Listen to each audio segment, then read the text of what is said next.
The broadcast is now starting. All attendees are in listen-only mode. Hi, good afternoon, everybody. This is RJ Morris, and you're on with us on the OutMatch webinar for Start Me Up, Lessons Learned from a Pile of Resumes on the Floor. I want to thank everybody for joining us today. We're going to start right on time. We got a lot of material to get through and looking forward to it. Want to take care of a couple housekeeping items and introduce my co-pilot for the day. I'm working with Chris Dunn. Chris is the CHRO at Kinetics. And quick start here while we just try to make sure that we get the slides moving. Chris, you with us today? I am here, RJ. I'm excited to see the screen change as well. No, I'm excited for this. I like pile of resumes on the floor. You're trying to put some science to it. As you and I know, it's always an art, and looking forward to chatting with you. It's always fun. Yeah, I appreciate it. We're going to get into what the title of the webinar means in just a second, but for those of you guys that don't know Chris is a well-renowned leader in the HR space, heads up HR at Kinetics, which is an RPO and recruiting shop in the Southeast, also the founder of Fistful of Talent and HR Capitalist. I also write over at Fistful of Talent. I'm a talent acquisition and management director in St. Louis, Missouri, and Chris is with us today from Birmingham. We got a couple partners that we always like to spend some time with, Kinetics, Fistful of Talent, and HR Capitalist. Those are great places to go find a bunch of material about HR and talent. Our sponsor today is OutMatch, and a fantastic organization. They're kind enough to let us talk a little bit about a fun talent topic today. OutMatch handles a lot of talent assessment, talent development, predictive analytics work. They're a great company. Please check them out at outmatch.com. And we're gonna kind of dive right in and talk a little bit about how the idea for this webinar got started. And Chris, I'm gonna bring in just a second. So this picture of a bunch of resumes on the floor, pile of resumes on the floor. This is the concept is when you first start an HR group or a recruiting group, whether the company's old or the company's new, but kind of startup HR or startup recruiting. This is what I walked into probably about 11 or 12 years ago at my current firm, and I've been in this situation before where there's not a lot to start with. Low resource, high demand kind of environment. And my situation was we didn't have an applicant tracking system, we didn't have a team, we didn't have anything. But we were also at a place where the business really needed to grow. Chris, I'm going to bring you in because I know you've got some experience working with startup organizations, startup HR teams, and I think the goal for us today is just talk about some of the lessons that we learned when you start from scratch versus having a really well built out and structured organization. We're talking about the exact opposite of that, where you almost have nothing other than a bunch of resumes. Chris, you have some experience with that? Yeah, so as you probably know, RJ, I've been in big companies, Fortune 500 companies, manager, director, VP of HR. I think, my first experience with this, it wasn't all the way down the ladder in terms of having no tools to work with, but I went from, probably about 10 years ago, I went from a client group that I was serving in a big Fortune 500 company with 6,000 employees in it to a venture-backed software firm with about 300 employees. And it was a very different thing. And I think anytime you're starting up, whether you're going brand new into a growing business, you're the first HR hire, and they did the wise thing and hired really good HR talent to get them started, or you're going in, and you just find yourself with fewer tools. My experience is you want to try and pick the most important things and do those well. It's really easy for any good HR person to create a list of things they want to do, and the list can become really long and deep very quickly. And I'm a big believer, kind of 20 years into my career, that you can build that big list, but really what you want to do initially is do some basic things. Doesn't mean they have to be simple. It doesn't mean that they won't add value, but you want to do fewer things, but do them very well, make them sustainable, and then build on those things from there. But you gotta start with the most important things before you get to your laundry list of 30 things you want to be great at with the HR practice you're building. Yeah, fantastic point. And so the lessons that I think we're going to talk about today, and I know I'm excited to get to the material, there's an opportunity here to apply these lessons truly to whatever your situation is, because there's kind of growth and evolution. There's taking over a brand new department or getting promoted into a new role. I think there's some lessons to go with.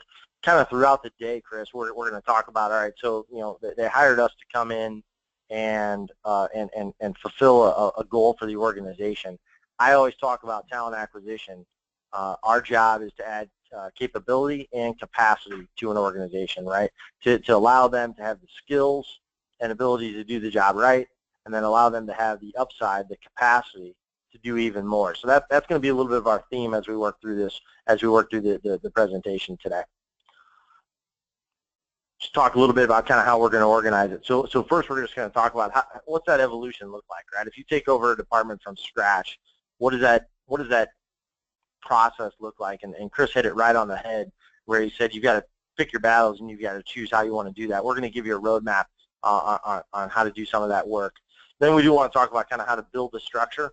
If you're going to have, we're all assuming that our organizations are going to succeed and grow, and if you're going to bring more people in and kind of build out a recruiting group or build out a talent acquisition group, what does that look like? What do those different models look like?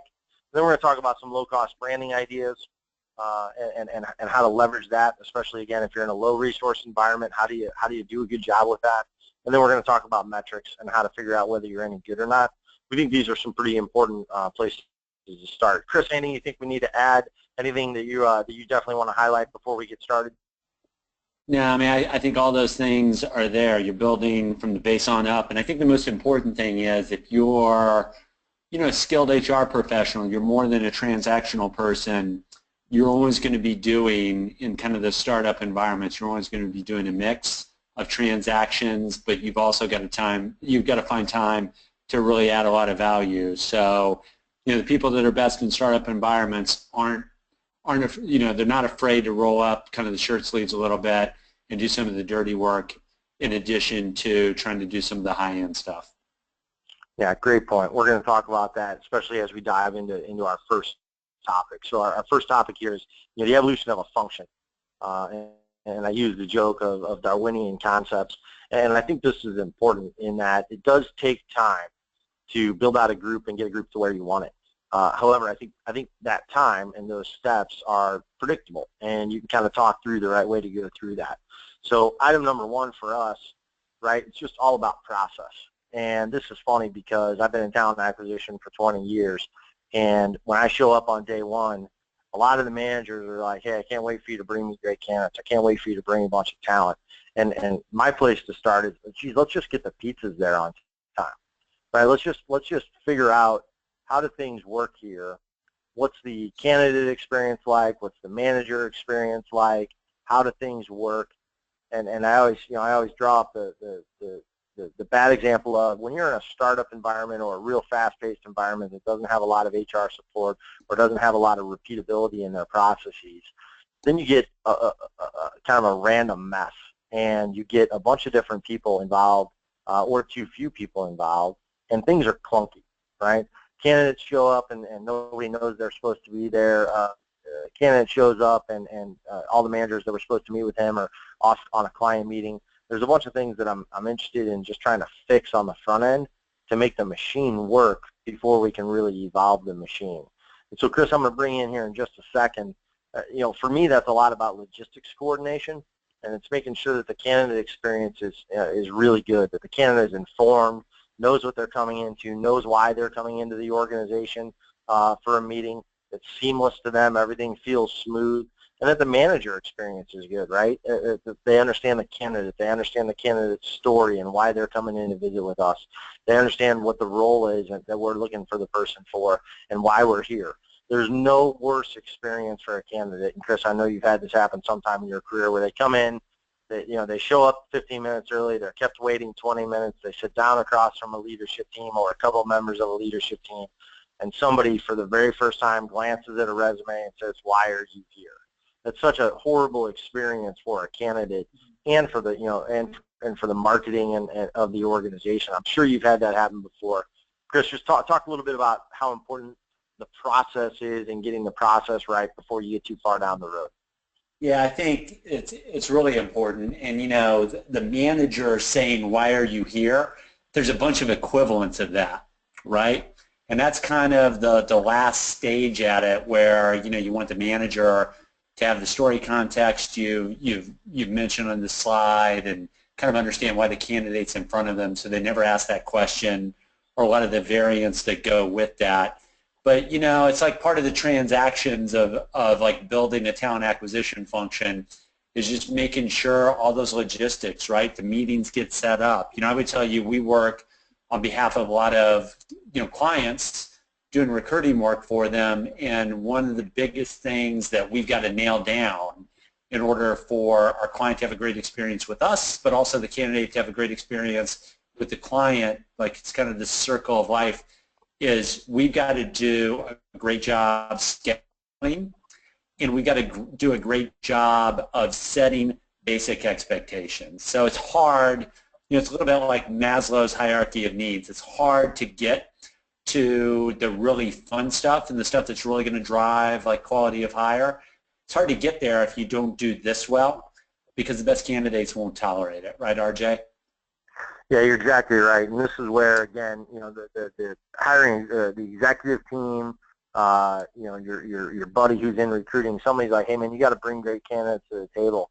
And my point always is, yeah, absolutely, that's the role of talent acquisition. However, there's no point to bring a really top-notch candidate in from a competitor if they're going to sit 25 minutes in the lobby and have a really bad experience during the interview. So the mechanics of the process need to be right. Some people are like, geez, RJ, you know, you're a high-priced guy, your team's high-priced, we get really have you guys doing administrative work? And my answer always is, hey, everybody does some level of administrative work, and it's worth it to get the plumbing right in the building so that you can build the foundation on top of that. That's worth it, because that's going to lead into some of these next couple steps that we're going to talk about. So the way I look at it, right, is you get the pizzas delivered on time, the mechanics are working, things are going well. Now it's your opportunity to do a better job of screening. And this is your opportunity to help your management team do a better job from an interview effectiveness perspective. And for me, you know, I always think about, you know, this slide right here. These are true story sentiments that I heard with it from, you know, different times in my career when you're interviewing and selecting. So again, the process goes well. You have candidates meet with your candidates. You have candidates meet with your executive team. And then you get random stuff like this. Hey, I met a guy at Applebee's last night. I really thought he was a good fit, so I'm going to hire him. Or you get this feedback. You know, hey, a candidate sits with your executive leadership team for 90 minutes. They talk through goals, strategy. They have a good conversation, but the feedback you get is really generic and vague. Hey, I think she comes across as a neat lady, or hey, she seems like she'd be a fit. And so this you know, ability for you as a talent acquisition professional in a startup environment to coach and lead and teach and help your managers, that's critical for you to be able to do a better job of screening and making better interviewing and selection decisions. So Chris, you know, the slide we have here, right, is just how do you reduce mistakes? How do you figure out how to cut down on the number of bad hiring decisions that you make or bad talent development decisions that you make? And how do you add some discipline to the process, get some structured interview, make sure everybody knows what their roles are. You know, I worked for a company once where they did a bunch of round-robin interviewing where a candidate would come in and interview with 5 people, but all one-on-one. And so they'd have basically, for them, the exact same conversation 5 times. No new information was gathered from interviewer 2 through 5. So we needed to have clear roles. We needed to understand what people were trying to dig into. And then we wanted to introduce some science into the data, right? Make sure you got multiple interviewers, make sure you got disciplined reference checks, make sure that you're leveraging pre-hire assessments. These are things you can do to just make that overall interview and selection process better. Chris, what else would you say if you're a talent acquisition professional, you're kind of at this stage of the game, right, where, hey, you're coming in, you're taking over a department or a group or a function, or you're the first person in, and you've got to the point where the mechanics are working okay, and now it's time to kind of elevate the game. What type of advice do you have for that HR pro in this space? Well, I think like one of the things I would say, RJ, one of the things that you don't have on here that I would just mention from my own experience is that when you come in, and you know, we're talking about screening better, right? When a professional comes in, when you're trying to start up your own shop, odds are that you have a lot of hiring managers that are used to doing a lot of work on their own, and they're also used to and kind of conditioned to see more candidates, not fewer candidates, because they either just got all the resumes forwarded to them or they have access to the ATS, whatever. They're used to seeing a lot of candidates. What I find is that you've got to like reset expectations for them, and you've got to present candidates. So let's say ordinarily they would see 15 to 20 candidates because we would just like flow resumes over to them. Where if you're building a practice, typically speaking, you're going to want to give them 3 to 5 what I'll call submittals. And I think it's the quality, RJ, of the submittal that you give them. If they're used to seeing 20 resumes and all of a sudden you're giving them 4 and you're telling them as part of the process that they already went through your screen, you're going to have to add some value. It's not going to be enough to send a resume over alone. You're going to have to add some color commentary to that.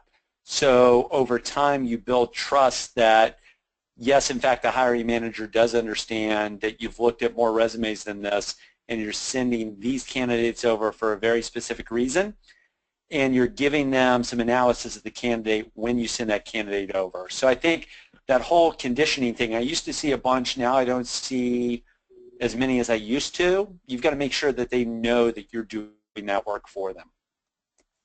Yeah, I appreciate you saying that. And for the audience members, Chris is probably going to say it. Chris probably said it more nicely than I'm going to say it, and that I really feel passionately about this. There never should be a talent acquisition pro out there who takes a resume, talks with a candidate, and then just sends the resume on to a manager. I feel like that's about as weak a service as you can provide as an HR pro. I think it's your job to take the information that you have during your screening process, interpret it, summarize it in a way that makes sense, apply what you saw to the needs of the business, and then provide that information to the hiring team in an executive summary format. And Chris is exactly right that there is a resetting of expectations there, because they're used to getting a pile of resumes with no context, no screening, no vetting, and no background information. So when you start to give them that, they really can get a better use of their time and see you as that best assessor of talent in the organization. Perfect point that Chris is making. You've got to be able to ensure that they understand that the 3 resumes they're seeing are better screened, better and better vetted than anything they saw when they were getting 25 or 30 resumes. That's a great point. Chris, anything you wanted to add on that? You know, the only other thing I would add is if you're trying to reduce mistakes, the slide you led with before this, talks about the Applebee's. I really liked her a lot. Probably the biggest false positive related to a hiring manager saying they want to make a call to hire somebody. Biggest false positive is likability, right, RJ? I just liked them. And that's certainly part of the mix, because you're not going to hire somebody that you can't work with, but likability is not enough. I would tell you real quick, I'll do this in like 20 seconds, like a good way to introduce like some type of science to how you're breaking down candidates. So let's say the hiring manager's interviewed and there's a couple of like influencers who have also interviewed, probably at different times, and you mentioned that like 5 round-robin interviews, common to have 2 or 3 round-robin interviews. And then what you've got to do is introduce some type of methodology to gather that feedback. And the best way I've seen that done to get out of likability is to say, hey, let's rate this candidate according to their ability to do the job, knowledge, skills, ability, experience, and then let's rate them like according to cultural fit in our company, within our team, for the hiring manager in question, kind of rate that and have a conversation around those 2 things. At times will get you away from the likability piece. Yeah, you're exactly right. Carving out skills, ability, job application, pick whatever bucket you want, management and leadership skills, business acumen, but carving out buckets that are different than interpersonal skills, right? Because this is where managers will always overvalue interpersonal skills. I always joke, especially in college hiring, if you're hiring, we hire a lot of engineers right out of college, and the kid with sharply dressed, good haircut, firm handshake, great smile, and can joke about the Cubs winning the World Series, they're going to do pretty well in our interview structure if we allow just interpersonal skills or likability to be the driving factor. And so especially with unsophisticated hiring managers, you got to be able to try to coach them and help them get through that process of screening better. That's a great point, Chris. Appreciate it very much. So let's move on, right? So again, if we're going through our evolution, we've got the mechanics and the process working better. We're screening better candidates. We're making better hiring decisions at the point of hire. Now finally, right, is when we get to talking about how do we bring better candidates to the table. And again, there's no reason to focus in on bringing better candidates to the table if the mechanics and the system are broken or if you're going to do a bad job of screening them. Right? You've got to fix those two things before you can really start to earn your money and talking about how you source better. And so when I think about this, and Chris, I know you're a passionate proponent of talking about source of hire, as am I always want to start in the backyard, right? So let's take a look at all the people that we currently have in the organization. Where did our really, really good people come from? Where did our average performers or solid performers come from? And then where did our problem children come from? And not that that's 100% indicative of where you're going to go spend your time, but it's the best place to start, right? So what types of backgrounds, organizations, schools, competitors, create kind of the people that you're looking for. And Chris, this is a point that Chris taught me years and years and years ago. The career side is dramatic. Your career side is dramatically over-reported. So I'll use McCarthy.com as an example, right? And when people are applying, when people are finally sending us their resume or trying to get involved with us, they'll say that they found us through McCarthy.com, but the reality of the situation is something drove them there. Maybe it was a thought leadership article on LinkedIn. Maybe it was a PR announcement in the local market in Phoenix because we just started a new project there. Could be a dozen different ways that they got driven to our career site, but that's what they're going to remember. So you've got to be able to ensure that you survey your best employees and your worst employees. And just, I do make it this simple. How did you first find out about us? Who first talked to you about McCarthy? How did you hear about us? How did you get here? And then what got you to the interview? And those are some key things for me that I think are really important when you're doing a source of hire analysis. You call it also a talent source analysis, right? Where did your best people come from? So Chris, I want to bring you in just a second because I know you've got some thoughts on this process and that you've done some research in this space. For me, this is a critical part of if you're running a startup HR shop and you're trying to figure out where do I go fish, well, let's find out where our best fish kind of came from is the analogy that I use. What are your thoughts?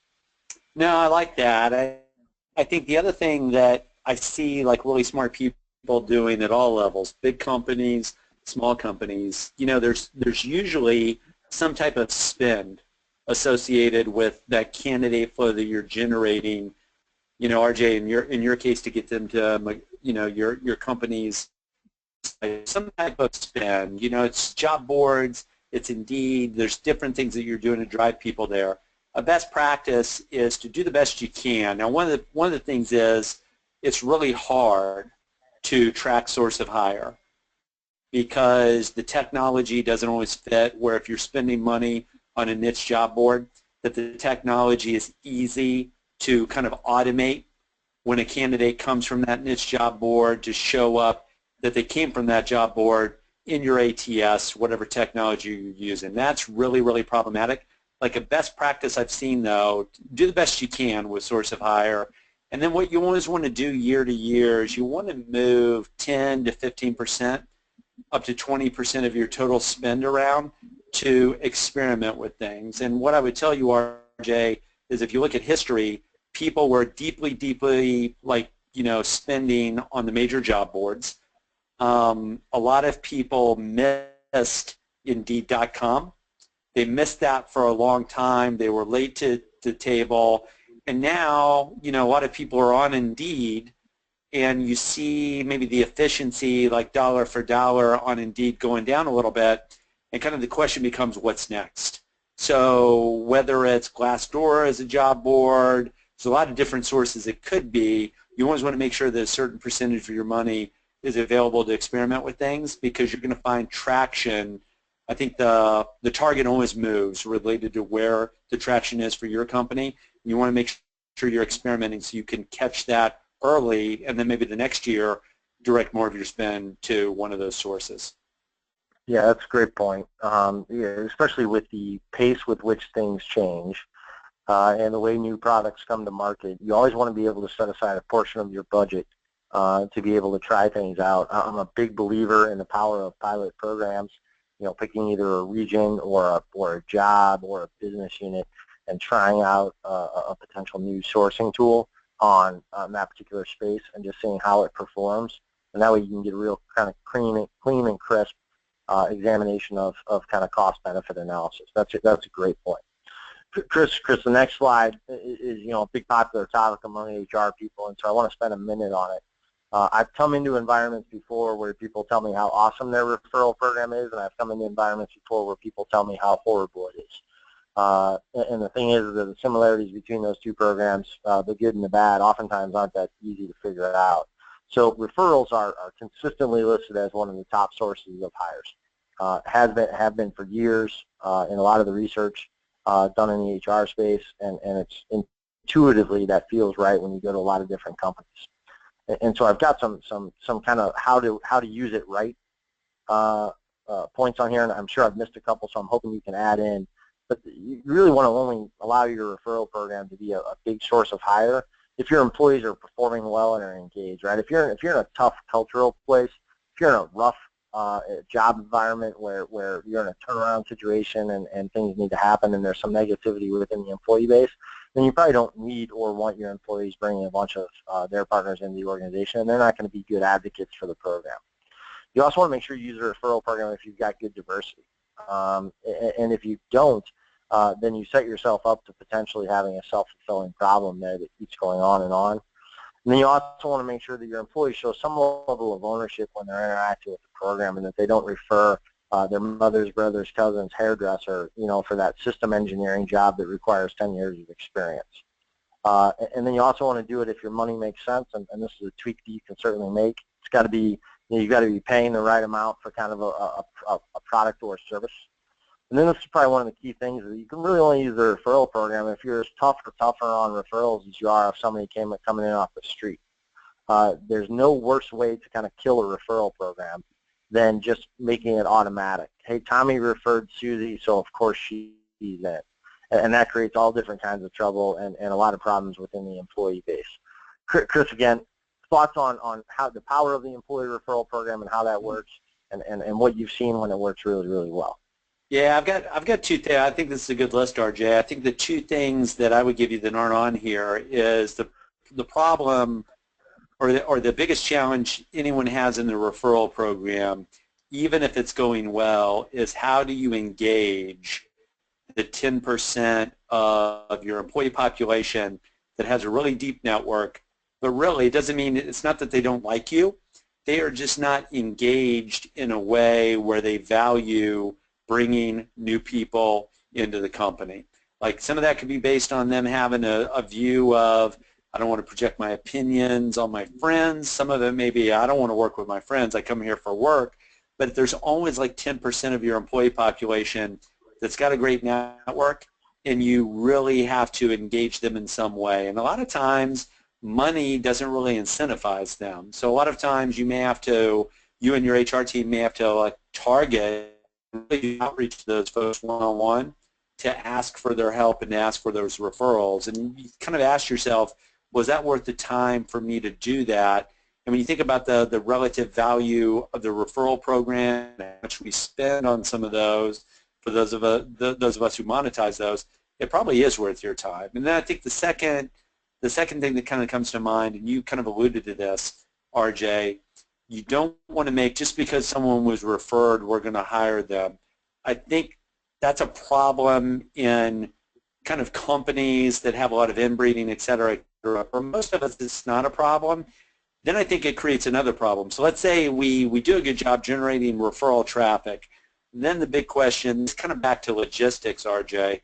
I think so. You get to the referral program, and you're putting this in place as you build your your platform. Then you got to go back to logistics, because one of the most critical things you've got to do is communicate cleanly and with speed and with a quality of communication to the referred candidates that didn't get the job.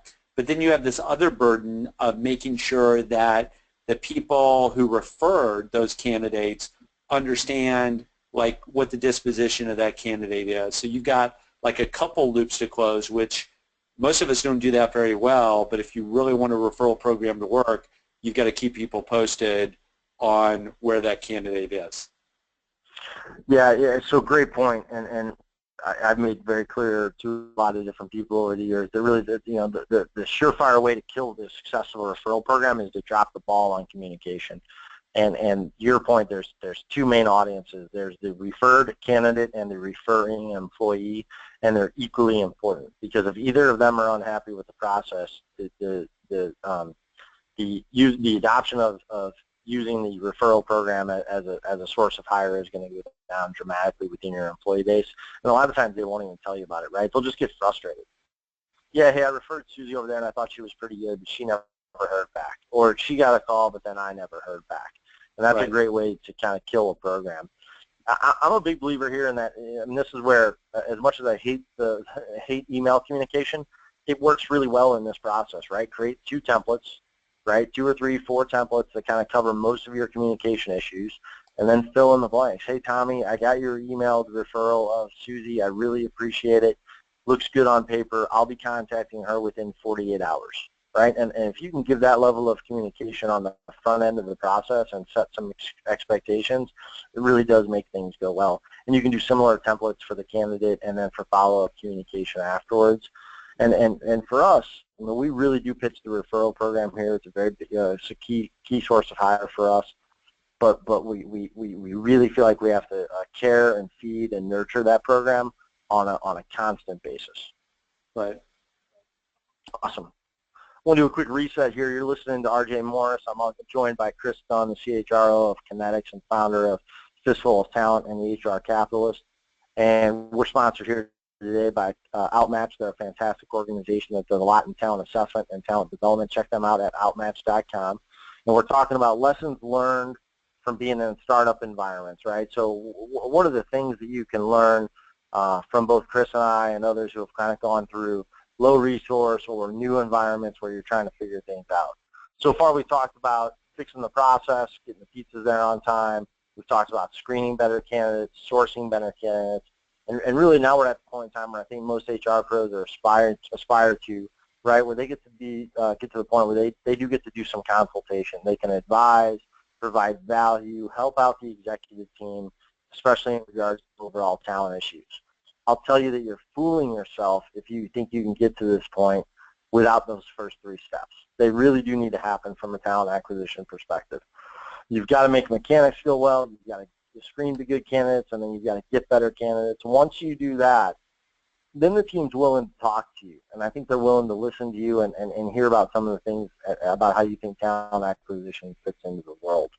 And so, Chris, we're going to run through a couple models here that we just put down on paper. And anytime I try to put a model up in regards to the talent world, I always say, this is ours. It doesn't make it right, but I'm a visual learner, and this allows me to kind of picture how things come together.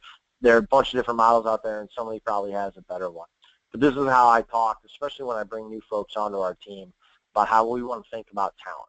We want to think about, first off, what are the needs of the business? What are we trying to do? What are we trying to accomplish? Right? We're a for-profit enterprise, and we want to meet client needs. What are we trying to do? And then what's the market that we operate in? What's the world that we're trying to exist in and compete in, especially in regards to a talent perspective? And what are the conditions? So again, we're an engineering and construction company. It's a very tight labor market for us. It's very specialized in niche world. That's a condition and a consideration that we have to have. Then I want to think about who are the people that we have internally, and what are they capable of doing? How are they skilled? What are they really, really good at? And what can they do? Then I want to talk about team dynamics, right? So when I take all those individuals and put them together, how are they functioning and operating as a team? How are they driving performance? Are they high-performing team? Are they a team of individuals that are kind of operating on their own? Are they dysfunctional, right? So they're good, talented people, but they lack leadership. And then everything comes down to then, all right, what's the capability that we need? What are the implications from us from a talent perspective? And this is just a way to consult and talk with your leadership team and take in this information. And so this is different. This is different than just a recruiter, right? This is different than just somebody who's just trying to fill recs. This is where you're trying to have a multifaceted conversation with your executive team so that you understand all of the different implications that go from a talent perspective. Chris, again, I want to bring you in, talk a little bit about how you think about talent in relation to the external world, and especially some of the needs of the businesses that you're doing. You consult with hundreds and hundreds of companies on their talent needs, and so I know you take a lot of these things into consideration when you're talking with your clients. Yeah, I mean, I think the biggest thing here is, when you start from scratch and you build the program, RJ, I'm going to throw it back to you. I want to interact a little bit on this slide. I mean, I'm not sure you can do all these things at the start, but once you've built the base, to your point, you've kind of followed that sequential order, at some point you can start doing more of these. And this is just being more of a consultant for talent needs in the organization, right? So it transcends talent acquisition and recruiting, becomes more workforce planning, and it becomes much more consultative in nature, right? Yeah, that's the goal here, right, is that as we've done those first couple of things and done a better job, we're going to be able to evolve how we talk about talent in the organization. And it's also an opportunity for you to, teach, coach the team and how they talk about talent, right? Because when you first show up on day one, it's find me an engineer or find me a programmer. Right. And there's very little context. There's very little kind of background information that allows you to understand why that particular position is important for the long-term sustainability of the organization. And so when you're able to start, again, evolve and start thinking about these issues later on in your career, I think that's pretty valuable. Yep, and I think, you look at the order of this circle moving clockwise. To me, that's kind of the order these go in, right? Business needs, like understanding that, you want to do that first, and you want to move clockwise around this. For example, understanding business needs and understanding the market around you for talent, you got to do that before you can really devote time to things like team dynamics. Yeah, no, you're exactly right. And again, different models for different people. This is one that we think makes sense. For us, it's certainly simplistic. I do want to take a dive down into forecasting and talking about workforce planning. So this is an area where a lot of recruiting pros want to get to, but they're not sure where to start. And so the way we try to think about that is again, just another circular model because it's all related. And no matter how small or big your organization is, and no matter what you do, I think you've got a kind of a responsibility to, at some point in time, fulfill the needs from the recruiting perspective, but then also look forward. And so for us, I'll hit the diagram first, right? Again, think about the business plan. Then we'll take a look at revenue projections. These are just things we mix into the blender when we're thinking about workforce forecasting. We'll take a look at kind of historical talent data. How many people did we need last year or 10 years ago or 5 years ago? We'll think about how talent kind of moves around the business, either within departments or across geographies. And then we'll think about roles that we always have open all the time, kind of sorted no matter what. Regardless of revenue or sales, we always know we need that person, or we always are willing to hire somebody like this. And then we think about succession planning. Now again, you might not have all these pies in your blender because of the size of your organization or the complexity of your organization. But for us, these are things that we want to think about when we consider what's our future hiring needs going to be. And then over on the left, we've just got some metrics that might make sense for you, whether that's revenue per head, historical, or profit, or how many widgets per hour have we historically created, or revenue per manager. The reason why we put some of those things up on the slide is because, for me, especially when I first came into a startup environment, I was like, hey, what's our workforce planning process here? And they kind of looked at me like I had two heads. And they're like, we need to hire a software programmer tomorrow. That's about as far forward looking as we're going to get. And so over time, right, we were able to finally take a step back and say, all right, let's get a little bit more detailed and deliberate about how we do this. Again, this is evolution to the process. You're not going to do this on day one. This is after you've done some of the other things and you want to provide a little more value to your leadership team from a consultation perspective. Chris, when you see this kind of on paper, what's your initial reaction and what type of commentary do you have here?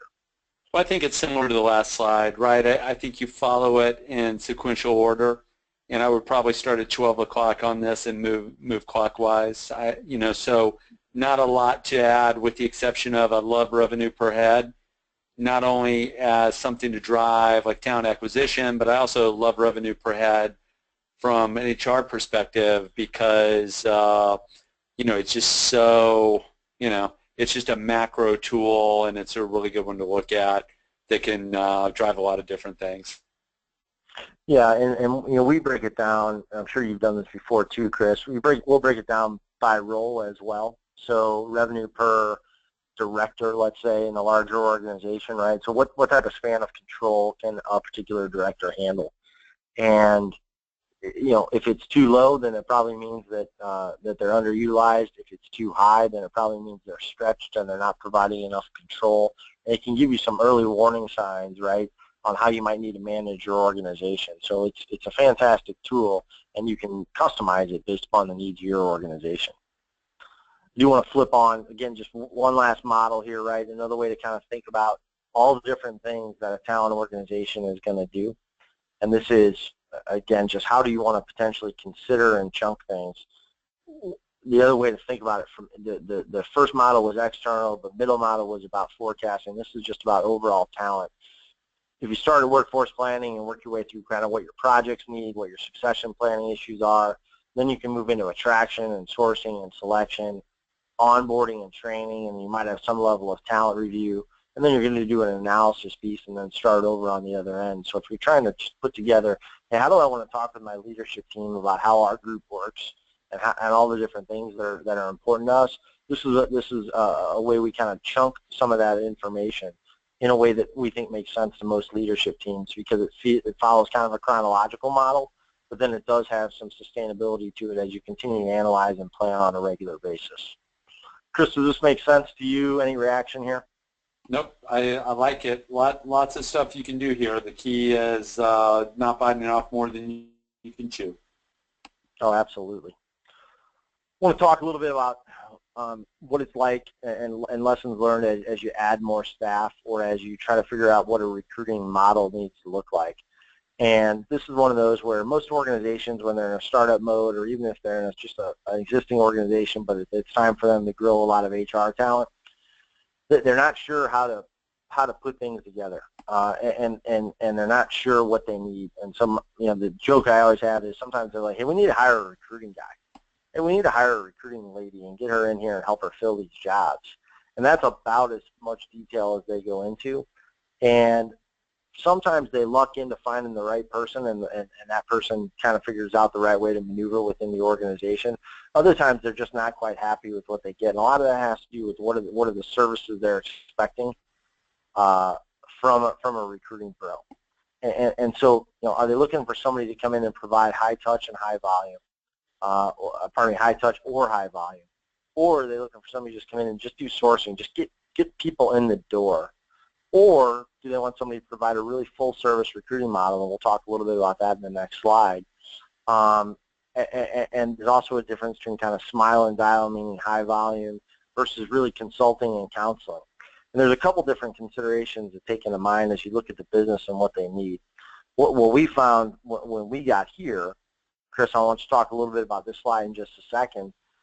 My current organization, we kind of expect our recruiting group to do the whole enchilada. We have them own talent acquisition all the way from sourcing through kind of internal candidate evaluation. They do they run a university relations program, including an internship program. They handle executive staffing. They're involved in workforce planning within their groups. They'll deliver interview training to a management team. And this is a much different model than a lot of other organizations have out there. It's right for us. But the other thing is nobody knew this when we hired our first recruiter. Nobody really understood that this was going to be a list of duties that we were going to dump on somebody's plate. Because this is a much different talent acquisition professional than a lot of other places have. And if we just hired somebody with the recruiting job title, we would have ended up in a bad place. Chris, I'm sure you've had this experience, right, where the expectations of the business aren't fully articulated or aren't able to be fully articulated, and there might end up being a mismatch. Or do you have a best practice for kind of how companies articulate what they need? Well, I mean, the best practice, like for us, is I think when you're small, you need people that can do end-to-end recruiting. I think it's really hard to specialize as you're small, and I think like one of the hardest things for an HR or recruiting leader to do is to figure out when do they become big enough where they can begin to specialize in the talent acquisition function, right? But some people try to do that too early, and until you have scale, it just seems like it's better to have end-to-end recruiters. I think the better way to specialize and split this up is probably to think about the types of positions those end-to-end recruiters are recruiting for and make sure their client groups are a really good match for their experience and their expertise in a certain area of recruiting. Yeah, that's fantastic, and that actually leads perfectly into the next couple slides where we just want to talk about if you're going to think about centralized versus decentralized, what are the key kind of things that you want to talk about or think about when you think about what are the types of roles and types of service that we want somebody to be able to provide. And this is assuming you've got an organization that might have multiple locations. But also does have to go into the skill set of kind of the recruiting professional that you're looking at. So if volume and repetition are really, really high, if you're gonna hire a lot of one type of role, I'm going to hire a lot of financial advisors or a whole lot of customer service representatives, or I need to hire 100 sales reps, then you're probably looking at a more centralized recruiting function where you've got a lot of control over that recruiting organization. They don't need to be as close to the business as in other places, and it's okay for them to be in a centralized location because, to be honest with you, they're going to be banging out a lot of production here, and they're going to be making a whole ton of calls. That's different than if you've got a client group that wants a lot of touch and customization, because now you might be looking at a more decentralized model.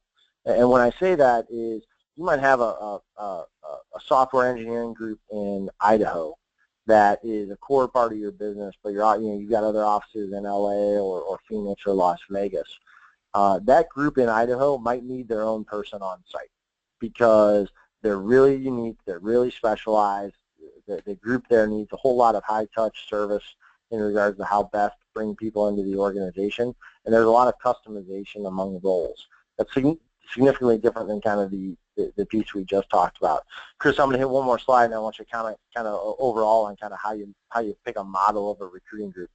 Again, similar to the previous slide, if there's a lot of nuance in the roles, there's a big difference between a project, just because somebody has the title project manager doesn't mean they're a project manager. There's a lot of nuance, and the recruiter's really got to dig in and find out a lot of information before they can find the right person. Or there's a lot of complexity in the role. You're working on biochemical engineers versus customer service reps. Decentralization, because you're going to want your recruiters as close to the business, as close to their client groups as you can possibly get them. Different than a high volume, low complexity model where you're going to be able to centralize that and demonstrate a lot of control over the recruiting group. Chris, thoughts just kind of in general on those points? Anything you want to add there? Yeah, I like what you've got here. I think one thing I would add, like a good metric for people to get their heads around, I'll go away from whether you're going to centralize it or decentralize it and just talk about the volume of the position. Good rule of thumb that we've learned at Kinetics is that if you're doing high volume recruiting, retail reps, call center reps, things like that, like a recruiter, like headcount, an FTE for a recruiter in those roles can generally fill like 120, 150, up to 160 of those roles per year. And then I think when you come to more specialized skills, software developer, you can name the specializations, that number of positions that a recruiter could fill per year goes way down. That's relative to the high touch that it takes both to acquire those candidates and also deal with the hiring managers. That number comes all the way down to 45 or 60 fills per year in our experience, RJ. So I think not only can you select the model, but you can start thinking about how many recruiters you need to deliver on the model and the mix of recruiting business that's in front of you. Yeah, those are fantastic points and good guides, again, as you're in the startup environment and you're trying to figure out, geez, what do I need to be able to design, what type of recruiting design do I want to meet the needs that we have from a business perspective? Those are great metrics, great kind of guides to help you understand what makes the most sense. Great commentary there. We'll do a quick reset, and then we're going to get into metrics. We're brought to you today by OutMatch. OutMatch.com is where you can find them. They're heavily involved in talent assessment, talent development, predictive analytics. Great organization. Happy to be a partner with them. And I know they're going to get excited about the next couple slides that we're going to talk about in regards to metrics. So, again, how do you decide if you're any good? Once you start doing this work, once you get into it, you're filling positions, that's great, right? But you also have to take a look at a couple other things. And one of the quickest places to do that is to talk about failure rate. And sometimes HR folks don't like to talk about this, right? But I'm a big believer in when you hire somebody into the organization and then they leave quickly, whatever quickly means for your business. In a super technical role, that might be a year. In a low tech role, it might be a month.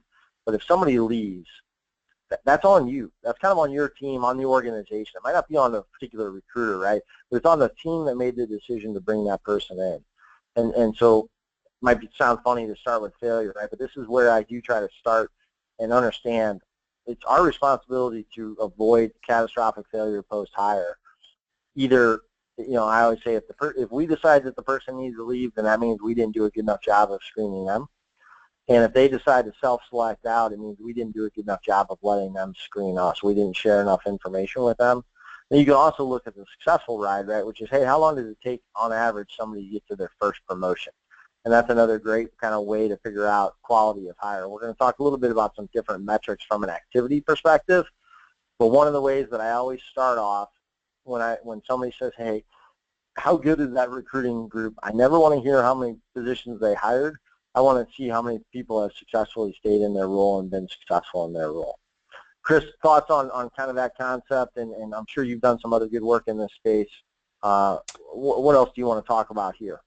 Yeah, I know we're running short on time, so the biggest thing I want to say here is I love the first-year failure rate, but don't be bullied is what I would tell our talent acquisition brethren out there. Don't be bullied into thinking that you're the only thing that goes into that first-year failure rate. A manager's ability to onboard someone, to train them, to keep them connected to the business is also included in that number. So it's always a shared responsibility, and as you get your feet around you and you gain credibility, you should start to send that message and proactively market the fact that it's a shared responsibility. Yeah, great catch. Sorry I didn't make that point. So glad that you pointed it out. The farther you get away from the point of hire, the fuzzier that line of sight gets, and certainly there's a team responsibility there in making sure that folks are successful. Great point. I do want to hit this next slide, and there's a lot of information on here. We'll make sure to get the slides out to all the attendees. But this is a slide, Chris, that you put together a little while ago. It's one of my favorites, actually, and it kind of breaks down a variety of different metrics that you can look at when you're trying to understand the efficiency and effectiveness of a recruiter or a recruiting group. And there's a significant pile of data points here. Is there one that you want to highlight real quickly, Chris, that you think is important? Well, I like them all. I just think, if you look at your funnel and you treat recruiting like sales, and you really track where candidates are, like in your recruiting funnel, then you've got a chance as a recruiting leader, if you've got a few or a lot of recruiters working for you, you've got a chance to figure out where you're having trouble and probably where in that process. Is it sourcing? Is it we're not making great submittals based on some of these ratios? I think the recruiting funnel is one thing that we haven't talked a lot about today, that especially if you deploy technology, you should be able to get some help in terms of figuring out what your hiring funnel looks like for each job. And that'll guide a lot of where you spend your time, both with the leaders in your company and also with the recruiters that you hopefully manage. Yeah, this is the best diagnostic you can on how to help a recruiter who's struggling, because you can figure out where in the process are they failing to generate kind of the appropriate amount of activity. And it's not just make more calls, or it's not just close more deals, right? It might be that they're struggling, to kind of set up the right context at an interview and then get the right closure afterwards. So great point there. Last thing on metrics, and I always want to talk about manager satisfaction. Here's the poor man's route to kind of quality of recruiter, and I still think this is important, and I do this every year with my team. We just try to figure out, hey, did the talent acquisition professional do the right job? Did they partner with the business, understand what the needs were? Did they have good market knowledge? Did they run a great process? Did they get the deal done? Those are just, in general, if I was going to ask really good questions about what are the types of recruiting professionals I want working with me, they'd be able to answer yes to these questions on most of the requirements that they work through. Chris, we're going to move on. Last topic. Want to talk a little bit about employer brand, especially in the startup world. It's hard to kind of figure out how many resources can I dedicate towards my employment brand. And a point you've made for years and years, right? Everybody has an employment brand. How much you manage it is up to you. But what your employees think about your company is really what it comes down to. I do want to do a real quick example and talk about a company that absolutely positively crushes it when it comes to articulating their brand, and it's Southwest Airlines. And this is an old ad that I pulled from them that I've always loved, right? But they have two main points on here that I think just really nail what their employment brand is, and that they want people who value the opportunity to work hard, be creative, and have fun. And they also want people who enjoy great benefits and are casual. And if you ask me, hey, describe the type of people who work at Southwest Airlines, I don't know if I'd use those exact same words, but I'd probably hopefully get really close to it. So they've nailed kind of how they talk about their brand. But that's Southwest, right? And they're a big organization. And this is the point that, Chris, you've made to me dozens of times when we talked about brand. Your brand isn't Google, Apple, or Zappos, right? So that shouldn't be your goal. Talk a little bit, if you can, about your point when you're talking about the fact that your employment brand, if you're running an auto parts distributor in Muncie, Indiana, it's probably not good for you to aspire to be the next Apple. Yeah, I mean, that's exactly right. I mean, we think about the big, like, consumer-based brands that do all the cool stuff with ads and things like that. I think you're probably, as that auto parts store in that city, or that auto parts chain, you're probably looking to be more like Southwest than you are any of the fancy brands that we talk about all the time. And, when I think about Southwest, I think they're good with their employment brand at a couple things that other companies can mimic in whatever way that, is a fit for their culture. And those two things are probably transparency and authenticity. So whatever it is that makes you unique as a company, you want to be able to tell that story with your brand. And you want to tell stories from, like, deep inside your company. I think the worst thing you can do, RJ, is have some high kind of pie-in-the-sky values and build your employment brand around those, because those are really hard to be consistent with hiring manager by hiring manager. But if you've got a vibe that exists in your company, telling that story is probably the best way to go. Yeah, and this last slide here where you talk about all the different ways that you can talk about your story, and you just said story probably 5 or 6 times, and that's exactly what it is. When you're talking about brand, you want to be able to show off what it's like to work here, and this is where iPhone and mobile video is the easiest thing in the world to try to help people tell the story about what it's like to work in your organization. One of the best things we ever did was we ran a quick video and photo contest where we just asked people to create a video that talked about their job and what they were doing, and people really got into it and enjoyed putting together quick stories and vignettes just on their iPhones and sending them to us about what it was like life on the job site, life in the office, and it was a fantastic picture into what the real world at our organization looked like. Another thing that I know I stole this idea, right, where they just had a bunch of high performers come in, bought them a quick box lunch, set up a couple of video cameras, and just asked those people to start talking about what it was like to work at the organization. And it cost them a lunch, and it cost them about 4 people's phones of video for about an hour, and they had these fantastic testimonials that were authentic and pure and clean about what it was like to work in the organization. It was fantastic. Chris, any last minute thoughts on brand? No, I mean, I think I've with time we have, I think I've said what I need to say. I just think whatever your story is, you want to tell that. You don't want to go too formal. You don't want to overpromise. You want to over-deliver. And I think just like giving a transparent look at your company and being authentic with whatever that is the best way for people to get comfortable, because what happens is out of every 100 candidates, the 10 to 15 that really connect with you and will be with you a long time because they like see who you are and that's who they are, that's who you want to attract. And you can only do that if you're pretty transparent and tell your own version of what an authentic story is. Yeah, that's a great point. Great way to wrap up that topic. That was fantastic.